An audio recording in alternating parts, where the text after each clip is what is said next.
अगर अभी तक आपको ये लगता था ना कि चेस्ट का, शोल्डर का, आर्म रेसलिंग में यूज नहीं है तो आप गलत थे। So welcome to episode 3 and आज हम बात करने वाले हैं कि आर्म रेसलिंग के पर्पस से चेस्ट को कैसे ट्रेन करना होता है। तो इस वीडियो में डे 2 ट्यूसडे की हम बात करने वाले हैं। मंडे का मैं वर्कआउट पहले आपको बता चुका हूं टॉप का। आज हम ट्यूसडे की बात करेंगे जो कि चेस्ट या फिर कुछ लोग लिए वो होने वाला है पुश का वर्कआउट, या फिर हम कह सकते हैं उसमें पूरा हमारी जितनी प्रेसिंग मूवमेंट्स है ना, आज हम उस पर बात करने वाले हैं कि वो कैसे आर्म रेसलिंग में आपके काम आएगी, कैसे वो आर्म रेसलिंग में आपको स्ट्रॉन्ग बनाएगी। सो सीधा मुद्दे पे आते हैं, मैं आपको सीधा एक्सरसाइज पे ले जाता हूं। सो जब हम बात करते हैं चेस्ट वर्कआउट की, या कुछ लोग लिए होने वाला है पुश का वर्कआउट, उसमें हम क्या करने वाले हैं, अपनी चेस्ट को ट्रेन करने वाले हैं, उसमें हम अपने शोल्डर को ट्रेन करने वाले हैं, अपने पेक्स को ट्रेन करने वाले हैं और साथ में अपने ट्राइसेप को ट्रेन करने वाले हैं। इन सारी मूवमेंट्स में ना हम प्रेसिंग मूवमेंट्स यूज कर रहे होते हैं, हम अपने जिसे कहते हैं पुश मूवमेंट्स यूज करते हैं, इसलिए हम इसको पुश डे बोलने वाले हैं। ठीक है। सो एक बार मैं फिर से बता दूं, मंडे को आपने टॉपर ट्रेन करा या फिर हुक ट्रेन करा, जिनके लिए वो जो हुक ट्रेन कर रहे हैं। ठीक है। आज आप अपने चेस्ट को ट्रेन करने वाले हो, एंड चेस्ट में हम क्या ट्रेन करने वाले हैं, मेनली हम अपनी बेंच प्रेसेस ट्रेन करने वाले हैं, फिर हम अपने शोल्डर प्रेसेस ट्रेन करने वाले हैं, फिर हम थोड़े माइनर मसल्स ट्राइसेप ये सब ट्रेन करने वाले हैं। सो जल्दी से एक बार मैं आपको रूटीन बता देता हूं, हम क्या करने वाले हैं, हम 3 एक्सरसाइज लेने वाले हैं चेस्ट की, फिर हम 2 एक्सरसाइज लेंगे शोल्डर की, एंड हम 1 या 2 ले सकते हो, 3 भी ले सकते हो अगर आपका टाइम है। हम 3 एक्सरसाइज लेंगे ट्राइसेप की। सो ये हो गया हमारा पुश डे। ठीक है। और टॉपर ट्रेनिंग कर ली, आज हम पुश डे कर रहे हैं। ठीक है। आप चाहो तो उसको एज इट इज फॉलो कर सकते हो जैसे अभी तक मैं बोलता आ रहा हूं। सो सबसे पहले मैं आता हूं कि ये एक्सरसाइज, पहले तो रीजन क्या है, क्यों करनी चाहिए हमें ये एक्सरसाइज, उस पर मैं पहले आपके बात करता हूं। ठीक है। पहले बात करते हैं बेंच प्रेस का महत्व क्या है, क्या क्यों जरूरी है हमारी बेंच प्रेस। बेंच प्रेस बहुत जरूरी है। आपने लेवान को देखा होगा, आपने जितने यूरोपियन प्लेयर है, बुल्गारियन प्लेयर है, जॉर्जियन प्लेयर है, सबको बेंच प्रेस लगाते हुए देखा होगा। उसका रीजन ये है कि ये जो चीज हमारी है ना, साइड प्रेशर का ये जो इंटरनल रोटेशन है, जितना भी यहाँ पे एल्बो है, इन सबको स्ट्रेंथन कर, साथ ही साथ हमारे शोल्डर को स्ट्रेंथन करता है, हमारे पेक्स मसल को स्ट्रेंथन करता है। सो यहाँ से जो यहाँ तक का पूरा एरिया है ना, एल्बो तक का एरिया, उस पूरी चीज को मतलब स्ट्रेंथन करता है, इवन हमारे रिस्ट को भी स्ट्रेंथन करता है। ठीक है। सो एक बार मैं जल्दी से आपको थोड़ा दिखाता हूँ। देखो जो हमारी बेंच प्रेस की मूवमेंट है, जैसे ये तो इंक्लाइन बेंच है, आपको बेटर एंगल के लिए मैं दिखा रहा हूँ। ठीक है। सो ये जो हमारी इंक्लाइन बेंच है ना, इसमें मेरी एल्बो की मूवमेंट देखना। ठीक है। Pushing movement. ठीक है। स्पेशली जो हमारे प्रेस के प्लेयर्स होते हैं ना, अब यहाँ पे एक चीज आप रिलेट करोगे, जो हमारे जिम ग्रोज होते हैं ना, जो बहुत सालों से प्रेसेस लगा रहे हैं, जो हमारा बेंच प्रेस लगा रहे हैं, शोल्डर प्रेस लगा रहे हैं, उनका जो हुक होता है ना, उनका जो प्रेस होता है वो काफी ज्यादा अच्छा होता है। देख रहे हो, ये सेम मूवमेंट अब यहाँ भी काम आने वाली है, मतलब यहाँ पे यूज होने वाली है। ठीक है। सो एक तरह से ये हमारे ना जॉइंट को कंडीशन कर रहा है, हमारे मसल को कंडीशन कर रहा है, हमारे पेक्स मसल को स्ट्रॉन्ग कर रहा है। सो ये सारी चीजें ना काम आती है आर्म रेसलिंग में। अब आप एक चीज कहोगे कि यार ये सब चीजें करने की क्या जरूरत है, ये आर्म रेसलिंग में डायरेक्टली इफेक्ट तो नहीं कर रहा है। सो सबसे बड़ा रीजन हमारा चेस्ट को ट्रेन करने का, लैट को ट्रेन करने का ये है कि आर्म रेसलिंग में अभी तक कोई ऐसी एक्सरसाइज ही नहीं है जो हमारी डायरेक्टली हमें स्ट्रेंथन करे या फिर हमें डायरेक्टली बेनिफिट करे। एक ही चीज है जिससे आप डायरेक्टली स्ट्रॉन्ग होगे, वो है पंजे ही लड़ाने पड़ेंगे। बट जैसे मैं हर वीडियो में बोलता हूं, पंजे आप रोज नहीं लड़ा। सो हम इनडायरेक्टली वे में अपने हर मसल को, हर जॉइंट को, हर टेंडन को ट्रेन कर रहे हैं। ठीक है। सो एक बेंच प्रेस मेरी मोस्ट फेवरेट, किसी भी आर्म रेसलिंग की most favourite arm wrestling exercise होने वाली है। और जब हम बात करते हैं नॉन आर्म रेसलिंग एक्सरसाइज में, जिम में जो भी बेस्ट एक्सरसाइज है ना, bench press one of the best है। और किसी भी जिम ब्रो की इसलिए हाथ स्ट्रॉन्ग होता है क्योंकि वो बेंच प्रेस स्टार्टिंग से अपनी फाउंडेशन बना चुके होते हैं। सो बेंच प्रेस हम क्या करने वाले हैं, हम चेस्ट, पहले मैं आपको पुश देगा, चेस्ट पार्ट बता देता हूं। सो हम क्या करेंगे, एक एक्सरसाइज हम लेंगे हमारी इंक्लाइन बेंच प्रेस। ठीक है। आप इंक्लाइन बेंच प्रेस करो, फिर उसके बाद आपको क्या करना है, इंक्लाइन बेंच प्रेस के बाद आप लगा सकते हो हमारी नॉर्मल बेंच प्रेस। ठीक है। आप चाहो तो पहले इसको भी लगा सकते हो, फिर इंक्लाइन बेंच प्रेस भी लगा सकते हो। एक और बात यहाँ पे, अगर आप जिम नहीं जाते हो ना, आप चाहो तो पुशअप्स भी कर सकते हो। ठीक है। अब देखो पुशअप लगाता हूं। सो पुशअप में भी जो हमारी मूवमेंट बनती है ना, ये जो मेरी हाथ की मूवमेंट बन रही है, ये सेम बनेगी हमारी जब हम बेंच प्रेस लगाते हैं। सो कोई फर्क नहीं है। अब यहाँ पे एक और बात है, अगर आप 20 से ज्यादा पुशअप लगा लेते हो ना, जैसे अगर आप 20 से ज्यादा पुशअप लगा लेते हो, सो आपके जो जॉइंट है ना, उन पे उतना लोड नहीं पड़ने वाला, आपके जो मसल्स हैं उनको उतना स्टिमुलस नहीं मिलने वाला, उतना फटीगनेस नहीं आएगी। सो उसके लिए आप क्या कर सकते हो, आप पीछे बैग लगा सकते हो, बैग में वेट डाल सकते हो, एंड ऐसे भी अपनी पूरी ट्रेनिंग कर सकते हो। सो साथ के साथ सारे मेरे भाई हैं, उन सबको कोशिश कर रहा हूँ कि सबको बेनिफिट करे, एंड ऐसा कोई बड़ा फर्क नहीं आने वाला अगर आप बेंच प्रेस की जगह वेटेड पुशअप लगाओ। ठीक है। एंड कैलिस्थेनिक वाले ना ज्यादा फाड़ रहे हैं आर्म रेसलिंग में रेदर देन हमारे जिम ब्रोस। ठीक है। ये थोड़ी सी वैसी कंट्रोवर्शियल चीज बोल दी है, बट हाँ, कैलिस्थेनिक वाले भी स्ट्रॉन्ग होते हैं, काफी ज्यादा स्ट्रॉन्ग होते हैं, एंड वो हुक में बहुत लोग हरा रहे होते हैं क्योंकि उनके जॉइंट स्ट्रेंथन होते हैं, मतलब बहुत अच्छे मसल लगा के, ये लगा के, पुलअप लगा के, हमारे पुशअप लगा के। सो रिस्ट उनकी स्ट्रॉन्ग होती है, काफी ज्यादा उनकी रिस्ट स्ट्रॉन्ग होती है, उनका राइजर काफी स्ट्रॉन्ग होता है। सो कैलिस्थेनिक वाले ना बड़े प्यार से कैलिस्थेनिक के साथ आर्म रेसलिंग को कर सकते हो, ठीक है, कोई चिंता नहीं है। सो ये हो गया हमारा पहली एक्सरसाइज हमने करी इंक्लाइन बेंच। अब हमने करी ये, आप चाहो तो वेरिएशन के लिए चाहो तो दूसरे हफ्ते में आप चाहो तो डिक्लाइन बेंच प्रेस भी कर सकते हो, ठीक है। डिक्लाइन बेंच प्रेस एक वेरिएशन है, बट अगर आपको लगता है कि आप डिक्लाइन ना भी मारो तो कुछ लोगों को पसंद नहीं होती, कुछ वेरिएशन पसंद नहीं, तो कोई चिंता नहीं है, ठीक है। एंड और वेरिएशन आप क्या डाल सकते हो, आप कभी रॉड पे करो, फिर अगले वीक आप डंबल पे करो, तो ये आपकी पूरी मतलब चॉइस है, ठीक है। Third exercise after bench press, हमारी जो इंक्लाइन बेंच है, नॉर्मल बेंच है, उसके बाद आप क्या कर सकते हो है हमारी बटरफ्लाई। और बटरफ्लाई की एक्सरसाइज का क्या फायदा है, इसमें आपको ज्यादा वेट नहीं मारना, इसमें आपको ज्यादा रेप्स मारने हैं। इससे जो आपके पेक मसल है ना, उनको अच्छा स्ट्रेस मिलेगा, उनमें एक बेंच प्रेस के अलावा एक अलग स्टिमुलस, एक अलग ओवरऑल आपकी स्ट्रेंथनिंग होगी। बट आपको बेंच प्रेस पे काफी अच्छा फोकस देना चाहिए, बेंच प्रेसेस पे, और चाहे डंबल बेंच प्रेसेस हो। तो एक बार दिखाता हूँ। सो जो हमारी बेंच प्रेसेस है, इस पर आपको बहुत ज्यादा मतलब ध्यान देना चाहिए। इसमें आप क्या कर सकते हो, सेट आप 5 रखो, सेट पे एक बार आते हैं, 5 सेट आपको मारने हैं बेंच प्रेस के, चाहे नॉर्मल हो या इंक्लाइंड हो या डिक्लाइन हो, 5 सेट आपको मारने हैं। एंड रेप जो होंगे आपके स्ट्रेंथनिंग वाले होंगे 1 से 5 के बीच में, ठीक है।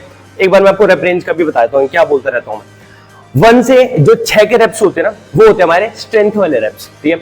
8 से जो 12 वाले होते हैं ना, वो होते हैं हमारे जिसे कहते हैं हम हाइपरट्रॉफी वाले।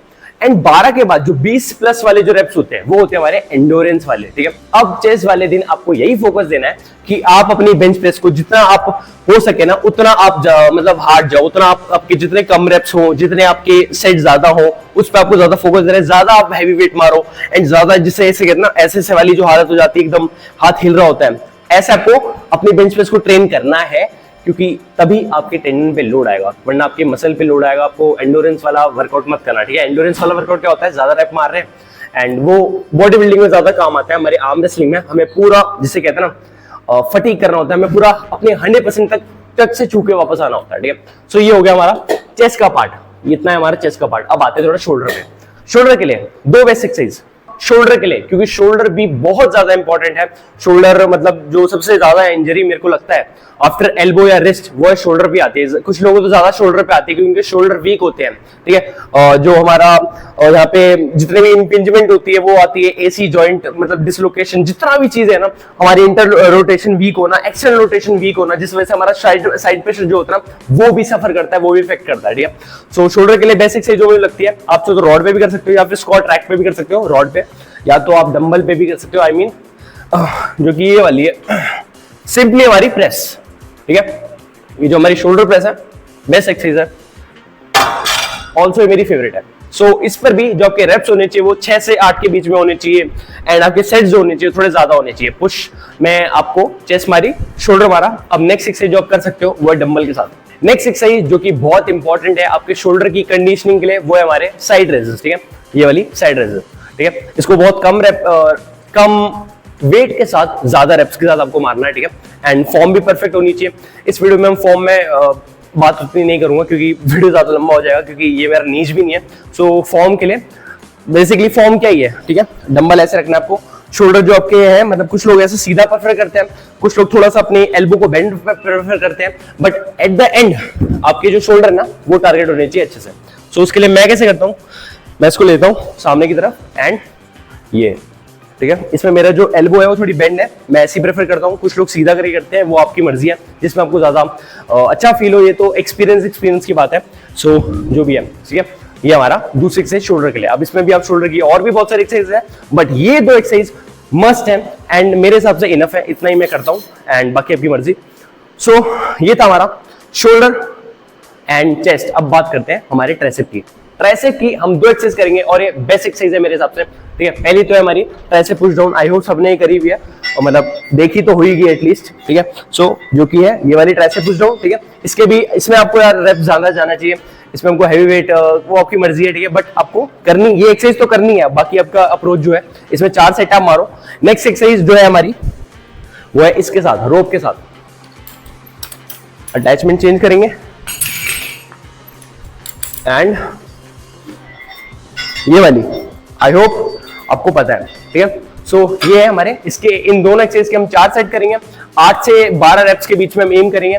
बेंच प्रेस में थोड़ा कम रेप्स मार रहे हैं, इसमें थोड़ा ज्यादा मार रहे हैं क्योंकि हमें अपने ट्राइसेप को अच्छे से मतलब पंप करना है। दूसरी बात, ट्राइसेप का भी काफी इंपॉर्टेंट होता है। तीसरी बात जो बहुत इंपॉर्टेंट है, नोट कर लो, जो आर्म रेसलिंग की मूवमेंट्स होती है, आर्म रेसलिंग ये मूवमेंट होती है, ठीक है, एक एग्जांपल दे रहा हूं, ये मूवमेंट होती है।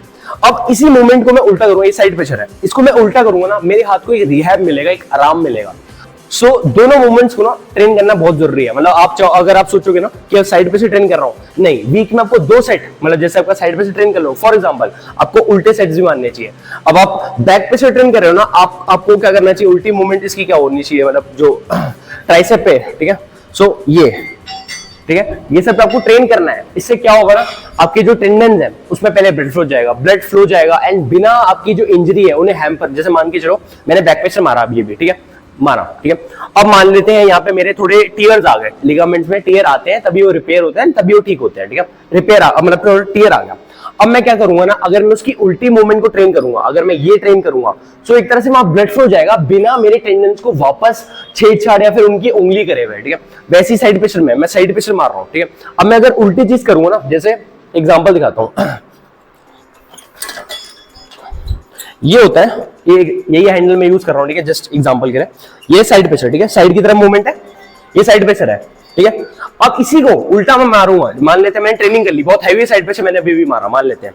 सो अब इसी को ही ना मैं अगर उल्टा करूंगा, सेम मैंने पकड़ा एंड मैं अब उल्टा कर रहा हूं, ठीक है। अब मैं साइड की उल्टी तरफ जा रहा हूं, पिन पैड की तरफ जा रहा हूं।